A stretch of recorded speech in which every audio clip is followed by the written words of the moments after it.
Hey there, a special shout out to all of you who support this podcast by buying us a cup of coffee, read the newsletter, and listen to the shows. We couldn't have made it to season 11 without you, so thank you. And if you want to continue supporting this show, help us keep the lights on, the internet running, our coffee cups full, and helping keep us motivated to keep going, keep interviewing, keep sharing content, please click the Buy Us a Coffee link in this podcast's show notes. Thank you. Now, on to the show.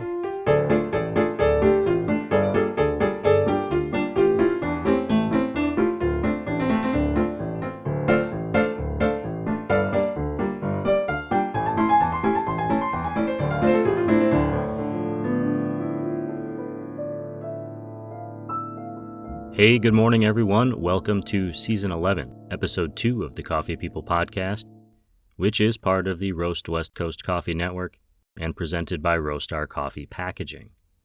Link in the show notes. I'm Ryan Woldt, and this is the show where we meet and chat and get behind-the-scenes coffee industry stories from other cool people. We chat with roasters, baristas, green coffee importers. We get the lowdown from trip organizers, farmers, scientists, artists, writers, activists. The list goes on.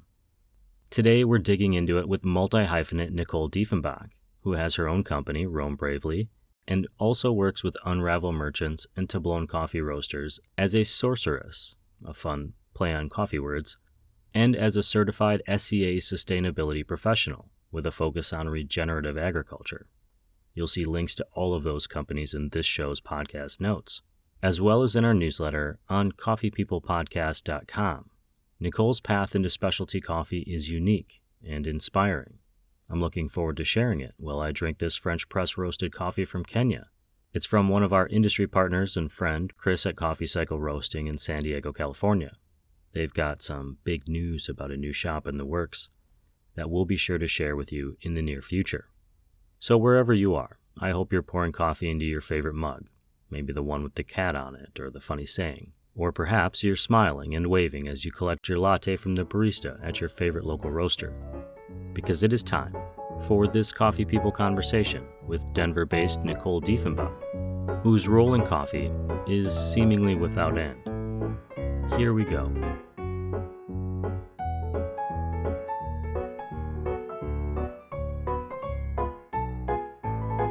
I am Nicole Diefenbach. I primarily work as a sustainability consultant for 3 different brands, hence the many different companies I represent. The first is mine, which is Roam Bravely. So I do my consulting through there, as well as lead primarily buyers, but consumers and specialty coffee people to El Salvador to visit a producer partner I work closely with named Carlos Pola. And then under Unravel Merchants, I facilitate connections between coffee producers and green buyers, primarily in North America, again with Carlos in El Salvador, but also with Steve Holt and Ashnafi Arga of Ethiopia. So we definitely specialize in co-production as well as facilitate export and import as a part of our services, but we really try to focus on the production level, because there's a lot of people doing lots of export import. So that's how we're differentiating ourselves. And then on the consumer side, I work with Tableau coffee roasters based here in Denver, Colorado.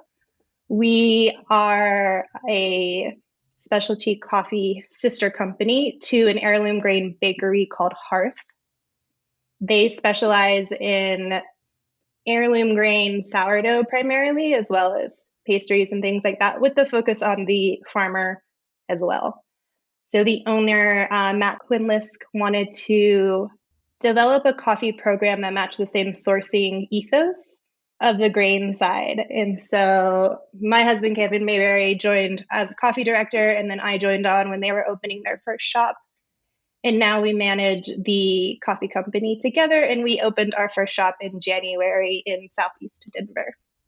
And I actually got to visit that shop when I was in town last time. Anyone who listens to the show, we've spoken about Tableau before, and just their excellent design and kind of the care they put into their products, pretty impressive and noticeable. I mean, even from the outside.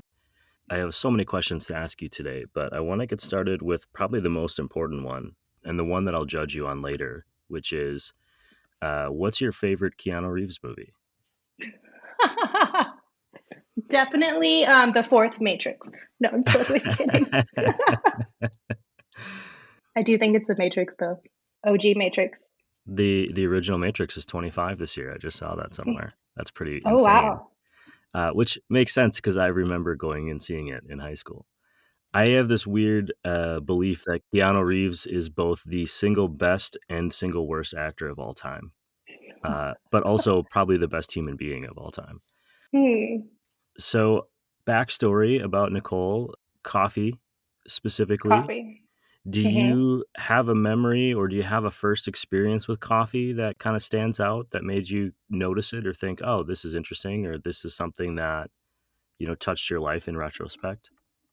Yes, I would say I have two of those moments. One in childhood. My dad was a firefighter in the military, so he was home every 24 hours, 24 hours on, 24 hours off. I always knew it was an off day because I'd wake up smelling coffee. And so, first associations, very, very young. Positive association, yay, love and coffee and family. The second would have been the first time I walked on a farm. Coffee farm. A coffee farm, yes. The first time I walked on a coffee farm and touched the trees and saw the cherries and the diversity and all the animals, that was my aha moment as an adult where I was like, oh, this is special.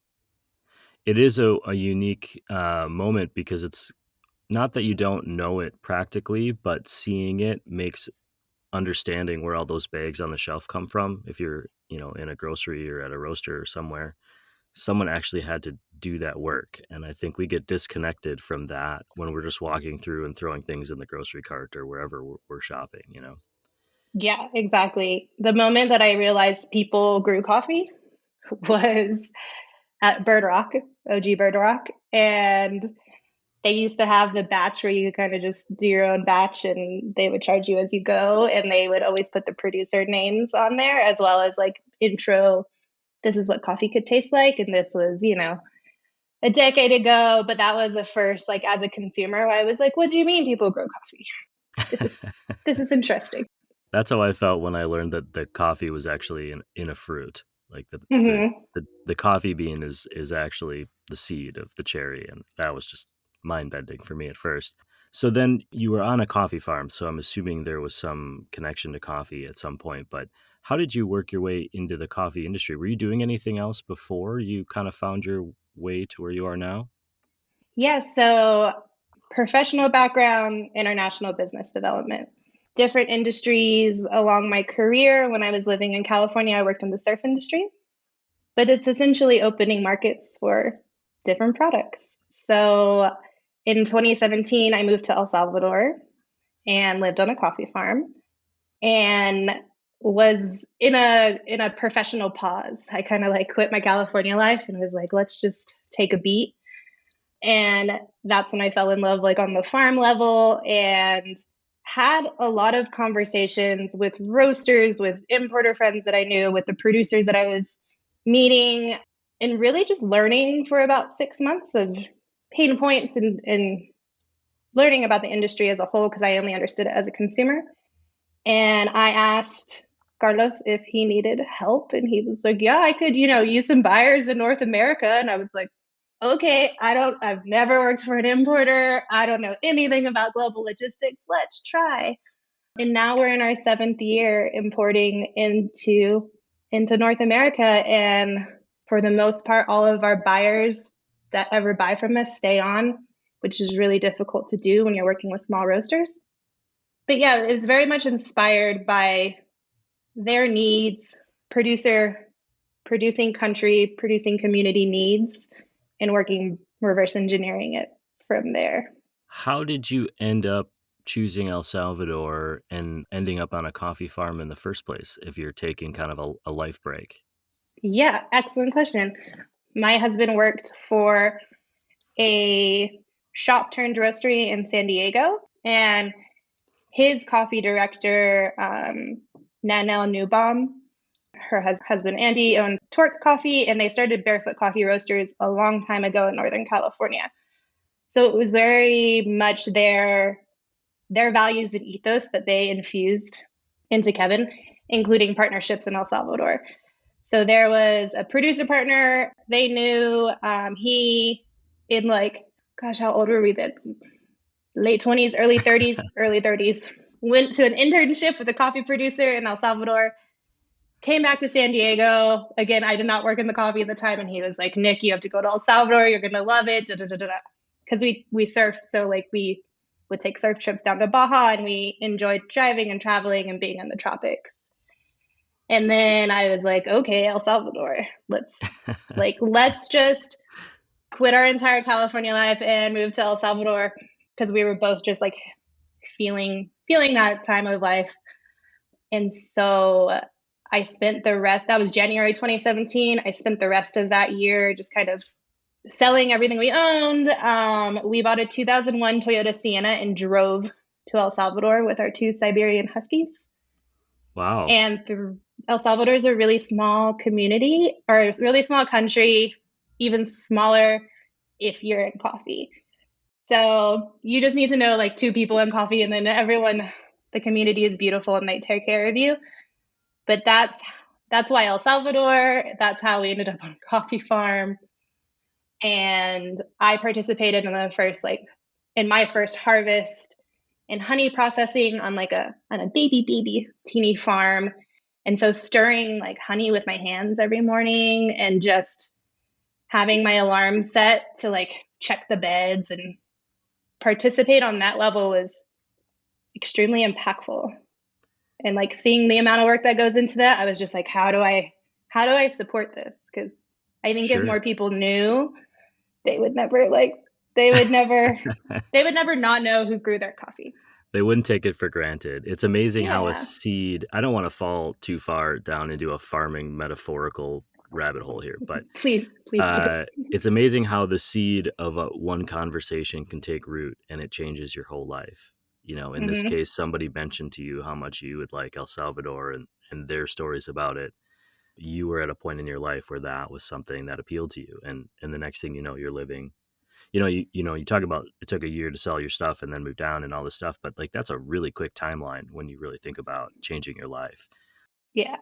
And that's something that I think is true of all people, but some people take that next step and some people step back and go on they maybe double down on where they're at, and it's just a different choice. When I was researching you have 2 titles that I wrote down. One is Certified SCA Sustainability Professional.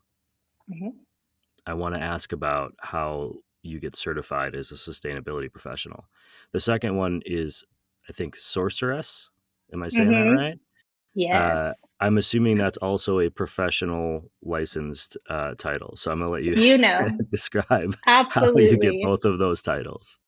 And what does that mean to be a sustainability professional? It's such a buzzword. Yeah, absolutely. I'll start with Sourceress because that's the shorter story, in that because I was not a part of the industry when I started working in it, in the sense that I had all of these colleagues on the global north side. I had trader friends. I wasn't trading because I was only representing the coffee from Carlos at the time. And sourcing just seemed like the correct title as far as trying to boil it down to one word. Because I am a proud female in coffee and I'm a huge nerd, I just had to play with it a little bit, and I wrote Sourceress. And of the people who get it, or they'll see that and they comment on it, I'm like, this is how I know we're going to be clients. This is how I qualify my clients. You either get it or you don't get it. So that's the Sourceress side, just to represent a female in coffee, and a title of a position in the supply chain I didn't feel great about all the titles that existed. So yeah, made that one up. To be a Specialty Coffee Association certified sustainability professional took about 2 years. It is a track in the SCA courses, like barista, roaster. It's one of those tracks now. When I joined, it was a unique situation in 2020 where it was 2020 and it was March of 2020 and we didn't know what we were doing. And fortunate enough for me, the 4 creators of the course came together to offer the foundation level. There are 3 levels: foundation, intermediate, and professional. And oftentimes those are taken in person. There's a cost of entry for the education itself. There's cost for staying and flying and traveling and all of these things. So I got to negate a lot of that and get the foundation level online only. It was amazing and beautiful because there was people from all over the world that joined, and we got all 4 creators, and typically they teach sometimes in pairs, but typically on their own under their like respective nonprofits or education consulting, what have you. So after foundation, it just felt like this missing piece of information that I really needed in order to move forward in the ways that I was already feeling called to, which was providing on the producing community level. So making sure that like societal branch was taken care of. The environmental is typically what people think of automatically when they hear sustainability. And then the third pillar that they teach on is economic, because as we know, as much as we want to do business for good, or that's what we're trying to do business for good, that economic piece needs to be there in order for that redistribution of wealth to happen along the supply chain. So it was just speaking to all of these things I was already excited about, and the foundation level gave, exactly as it sounds, a foundation of sustainability specifically in specialty coffee. So not coffee as an entire industry, but what we can do and the blind spots we might have, and I suppose a systems thinking in order to address issues as they come up. And again, throughout the entire supply chain, not just focused on producing, not just focused on like staff and baristas. There's a huge supply chain. Intermediate, you have to be invited to, as well as professional. So again, I was fortunate to be invited to an intermediate level. Again, this was like post 2020, so I feel like all those years went together. But at the end of professional, it was about 2 years to completion. And in intermediate, I again got to take an online class with tons of humans from all over the world, which was really, it offers a more well-rounded perspective just because you're talking to other coffee people in different parts of the supply chain. And then in professional, you actually choose a sustainability project to execute over those few months of time. And you're working really closely with your AST, which is the teacher. And you are really pushed to use the knowledge that you've gained over the last few courses, in addition to like tackling a real world problem. So I developed the definition and indicator points for regenerative coffee within my professional sustainability course. So it's a lot like taking a graduate program. Like you've gone through kind of the basics, at least in your personal and in your career, and then you get into this kind of intensive, this is what it all means and how you can use it sort of programming, right? Yes, absolutely. You just mentioned the word regenerative. I asked a mutual friend of ours what I should ask you, and he said she is like the person to ask about regenerative. I can't even say it. Regenerative agriculture, regenerative coffee. So I'm wondering if you could define that for us and let the audience know what does that even mean before we even talk about the next step of it. Yeah, absolutely. So in the same way that sustainability is a huge overarching word, and it can be greenwashed in a sense. Yeah, I just look past it often until I see there's more, behind it. Exactly. So in those deeper levels, but at the same time, simple labeling exists, so there can be a level of understanding of like, okay, great. So you don't clear cut forest to grow my coffee sweet. Like there's a baseline of sustainability there. What I wanted to create was, on the consumer side, a level of understanding of like, oh, this is regenerative coffee means this. The same way organic means you did not poison my food. Like basic understanding. At least that's what we're hoping. Yeah. And then when it comes to regenerative coffee, what I wanted to do was to protect what it could grow into. So I didn't want it to become another phrase or term used to simply market and greenwash.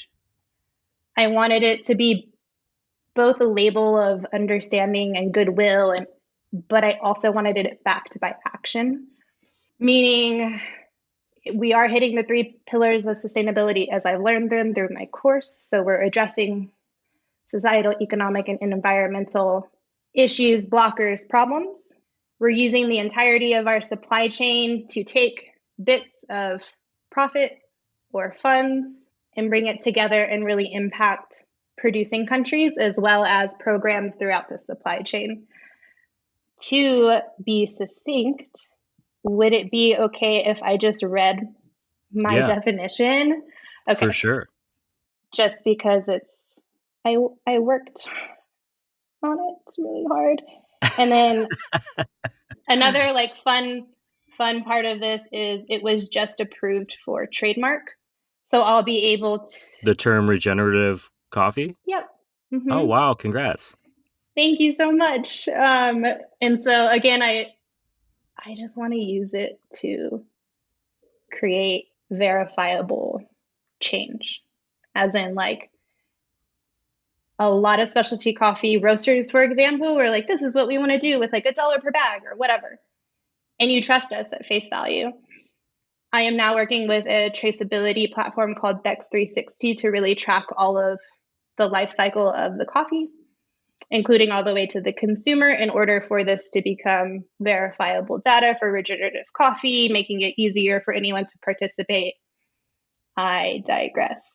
So regenerative coffee replants forests, restores watersheds, promotes biodiversity, and fosters thriving communities. Regenerative coffee is grown according to holistic land management practices that rebuild soil, organic matter, and restore degraded soil biodiversity. Regenerative coffee results in both carbon drawdown and improvement in the water cycle. These practices increase crop yields, generating higher living incomes for farm workers and producers. By restoring coffee lands located at the highest elevation, everyone benefits. Every town, near and far, can revel in the impact of restoration through reduced flooding, clean water sources, and prospering land. What affects one affects all. With increased incomes and healthier environments, communities have broader access to greater health services, basic resources, and education. Regenerative coffee prioritizes socioeconomic equity by supporting the inclusion of women, Indigenous, and underrepresented people as they build diversity into the coffee supply chain and positively affect their local and global communities. There's a broad definition there, but I just for my own understanding and maybe somebody listening, on the farm side of that, it's essentially you care about the health of the soil. It's not necessarily just about we're going to get as much product out as we can. We're thinking 2, 3, 4, 7, 10 generations ahead of how this soil is going to recuperate and provide continually, which coincidentally also helps maximize its value in the long run. And then on top of that, you're adding kind of that same concept to the people that are working the soil. Like it's not just about the regenerative part. You're also regenerating, opportunities and making sure that the people that are taking care of it are also being taken care of. Is that a good way to say it? Absolutely. And again, we don't want to focus just on the producing country because there's a lot of inequity throughout the supply chain, but for the purposes of starting at the beginning, that is absolutely correct. And regenerative agriculture is a growing movement in the United States, as well as we've seen monoculture ruin our land. And I would say create the Dust Bowl, right? Yes, exactly. The idea that you're growing roots further down and, collecting water from deeper levels and, my experience previously with the concept of regenerative agriculture is with the Kernza plant. I think Okay. it's what it's called, which is kind of like a grain, and it's being used now to kind of replace other grains because its root system goes down 8, 10, 15 feet and keeps growing, and so it's better for water usage and all these other things. I only know it because a few years ago Patagonia used it to make beer, and that was pretty exciting for Oh, me. nice. Yes, they're definitely a leader in supporting regenerative agriculture on a whole. I can tell that you're very proud of this work that you've done, and even this definition. I can see you smiling as you're reading it. How has this impacted what you're doing with Roam Bravely and To Blown and your other coffee work with Unravel Merchants? How has it changed how you view your job? I think that from the outset, I had this in mind, but to be able to have a framework around what we're contributing to has helped me focus. I don't know anyone else who's worked in coffee, but there's lots of things to pay attention to. And just, I knew the more I got into it, like, I love drinking coffee. I am not a barista. Mad respect for all baristas, but that the more I learned about coffee as a whole, the more this particular niche and intersection of how what we are already doing can just be tweaked a little to really contribute to a regenerative economy, really.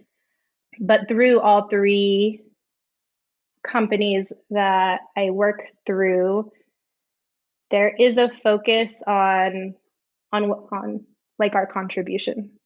Like, why are we working? Why are we making money? Well, we want to keep drinking coffee in 25 years.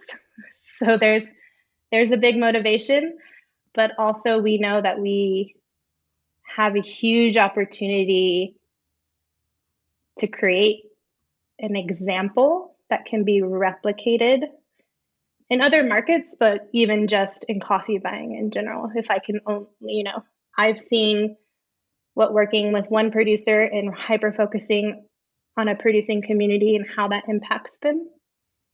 And if that's all I ever do is impact this one producing country in El Salvador and see prosperity and professionalism and transportable skills in a forest that coffee comes out of, like, totally satisfied. But as I mentioned, that label or that word or phrase helps people understand and helps them buy into it as well. Of like, oh, I can buy regenerative coffee instead of like degradation coffee. Cool, let's buy some regenerative coffee.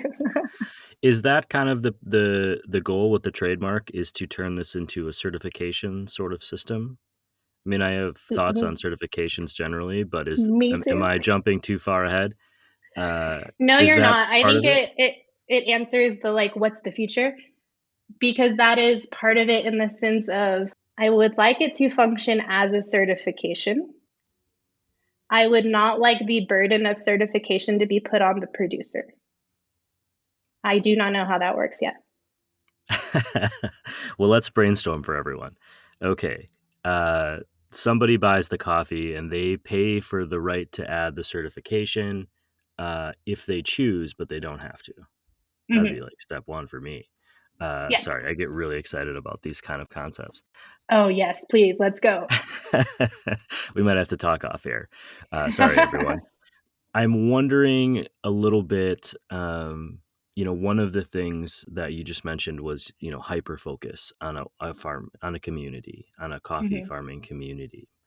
With the different roles that you have, do you also take that focus occasionally and go looking for coffee elsewhere or looking for other communities that are trying to do similar things? Or is that something that hasn't come up yet, or the bandwidth hasn't been there yet? Yeah. So in 2018, I spread far and wide with the coffee producers that I knew, more so because I wanted to be able to replicate what I was starting with Carlos to different coffee producing regions that I was visiting. I understood the need for focus because I do have to develop a market in order to have impact for these other producers.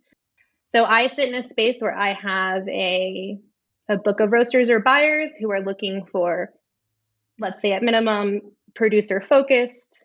It's specialty coffee, so it's grown through agroforestry, and they want it to be delicious to a certain point.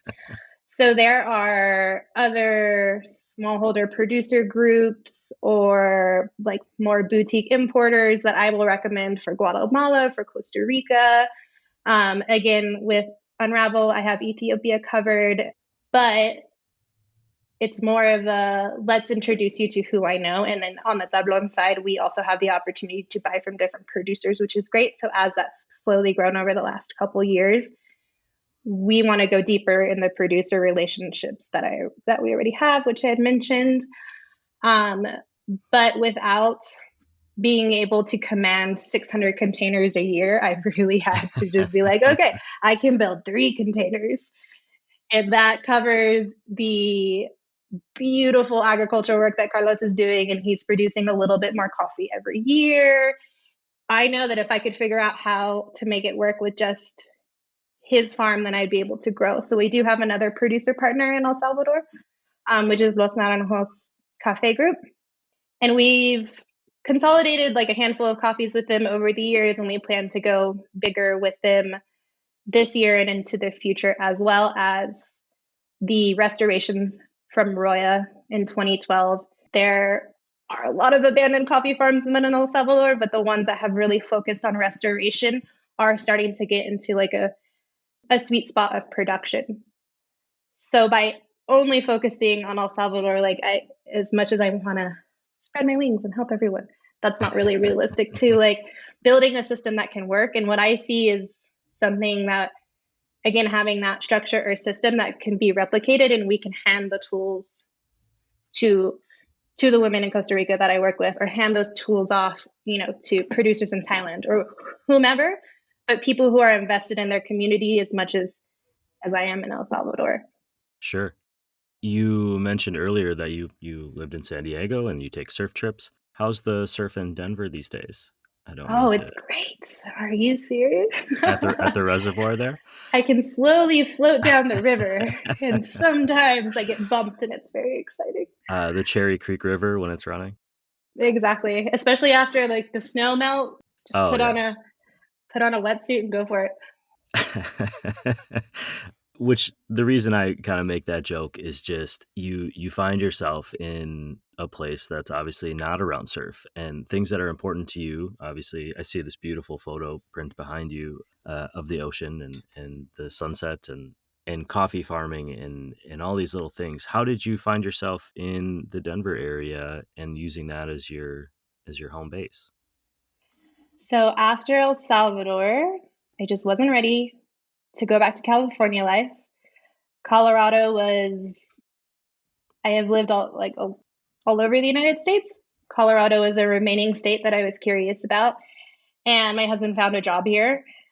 We had never visited, never moved, landed here, still living in the van with the Huskies. And the coffee community of Denver embraced us.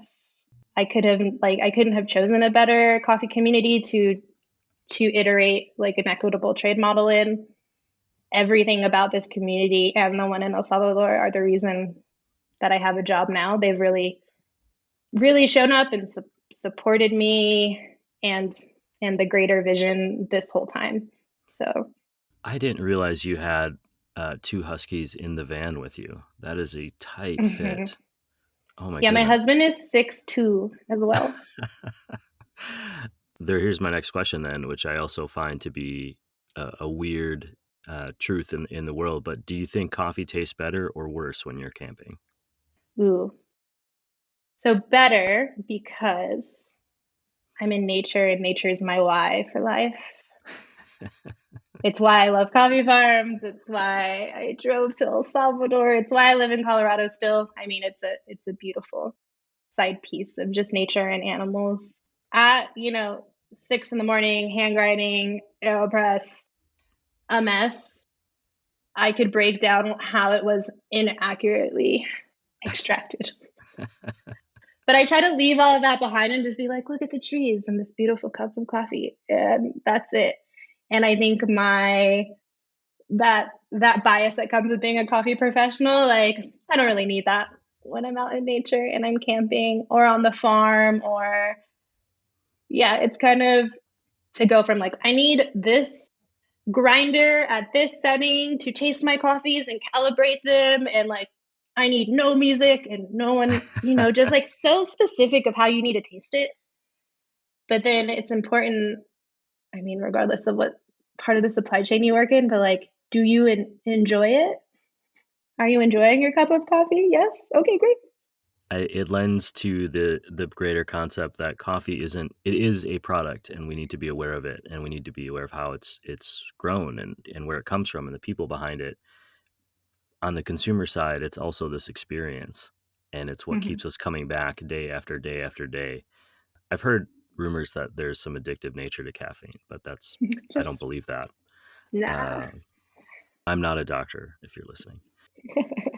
You've been doing this new career for several years now, and through a very transitionary period in the world, not just for you. What is something you've learned? Have you taken anything away from this that kind of surprised you or made you go, oh, wow, this is not the viewpoint I was expecting to have? We could also rephrase it to say, what's a piece of advice that you would pass along based on your experience over the last few years? Ooh, I think I can answer both of those questions. The first is something I quote quite often because it's impactful. Once on a farm in Guatemala, a producer turned to me and he says, there are 100 lessons you will learn in coffee, and you will only learn one a year. And I was like, okay. And then as I continue to work, I was like, you're totally right. There's just so much to learn, which is what keeps me coming back, because there is always something to learn. I think the most surprising thing I've discovered in coffee is the power of collaboration and community. I've worked in other industries and they are not as collaborative or community focused. So through the hardships of a global pandemic and managing global logistics, I don't recommend, by the way, it's extremely difficult, and there's nothing that gets you through it besides the other people that you're working with. My clients and buyers and just everyone along the supply chain that I work with. Carlos was a huge voice of reason in 2020. At that point, I did not have a finance partner, so all of my buyers were financing their coffee themselves, and everyone shut down. And so we're about to export, and I was like, Carlos, like, all of the roasters are shut down. Like, they are shut down. We don't know what's going on. And he was just like, Nicole, this is either the end of the world as we know it, or we're going to get through this. And I was like, you're totally right. Okay, I'm just gonna calm down. He's a very wise man. Man, I wish I would have had a Carlos. Yeah. He's like a rogue coffee producer who's like a engineer, philosopher. He's another fascinating human to talk to if you need one. So. That is all farmers I have ever met. And I have farmers in my family, and I find that to be a beautiful description of them, because one, they are constantly confronted with problems that they have to fix in the moment on their own, usually, that span the scope of engineering challenges on a farm, whether it's equipment or logistics or whatever. And two, they have a lot of time while they're doing things to think. And as they're staring out at the land, or, sitting on a tractor, or doing whatever it might be that they're doing, picking cherries off a tree. Yep. I love that definition. I'm going to write that down and pass it along. Is there anything that we didn't cover today that you want people to know about the work you're doing, or about you? I feel like just stay tuned, because it's just the beginning. All right. Well, when I'm passing through Denver and I run into you in some random coffee shop, what are you going to be ordering that day? Ooh, random coffee shop? Yep, not one Cortado? you can't go in and like say I get my regular here. Like if you Yeah, just yeah. stopped in a coffee shop on your travels, what do you order? Random is a cortado every time. Cow milk. Nicole, I'm more interested in the work you're doing now than I even was when I was researching, which is, I think, saying something. One, about our conversation, and two, just about the coolness of the concept and how it impacts us. And I really appreciate you coming to chat with me about it and share. Yes, thank you so much. I might have to request an interview back as we flush out the regenerative coffee certification. We can do that. Also, I apologize. I don't know if you heard the dog snoring in the background. No, I didn't. He's really loud. He is out. So I'm gonna So have you to did a give good job with the heating pad. He must be super comfortable.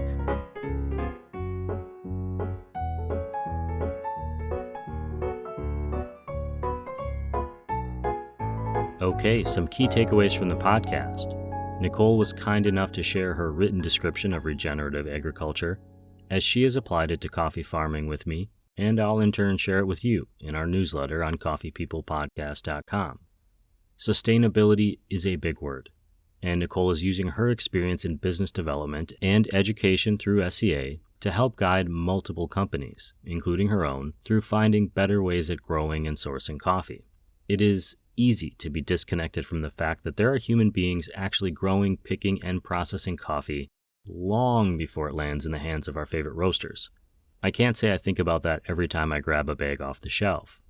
That burst of awareness struck Nicole after experiencing coffee at the farm level during what we could call a professional pause.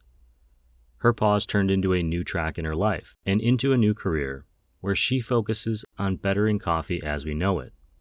Sustainability is a huge term and can fairly easily be co-opted by greenwashing efforts.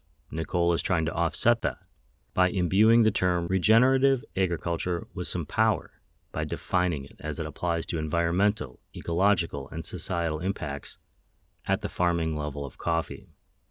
She believes the phrase, if accurately representing the efforts at the farm, can be used to create change, verifiable change, because what affects one affects all.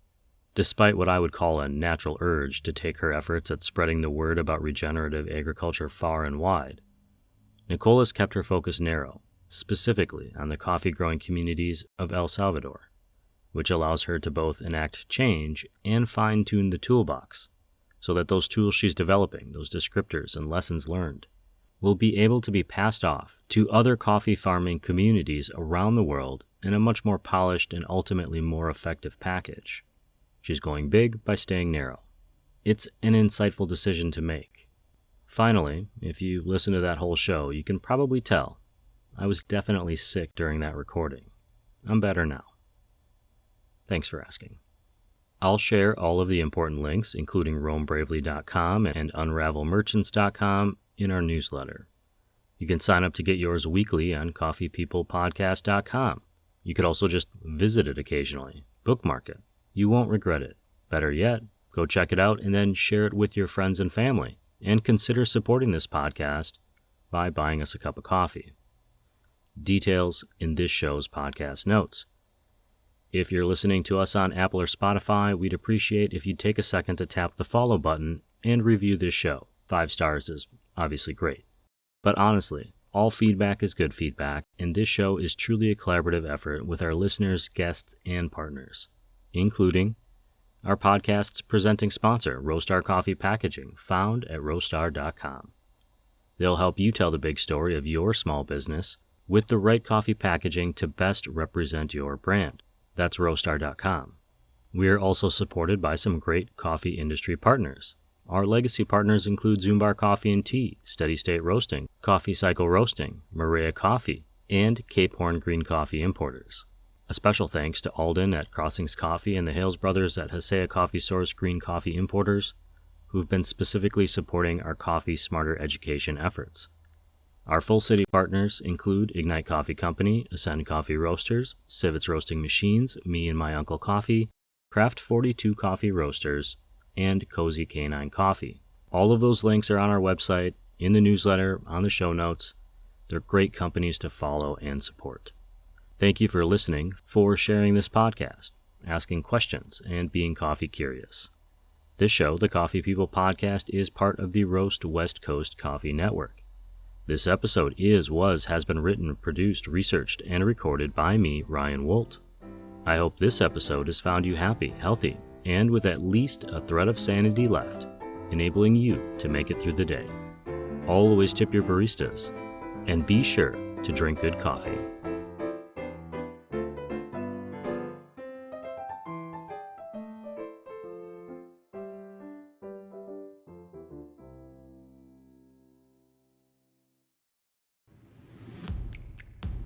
If you are in the early stages of your coffee journey, we want to support you. Check out the Coffee Smarter Education podcasts. Coffee Smarter is designed to enable coffee drinkers to brew a better cup of coffee at home. And Coffee Smarter Pro covers industry-specific topics for baristas, roasters, shop owners, and aspiring coffee professionals. You'll find both shows on your favorite podcast platforms or on our website at coffeesmarterpodcast.com.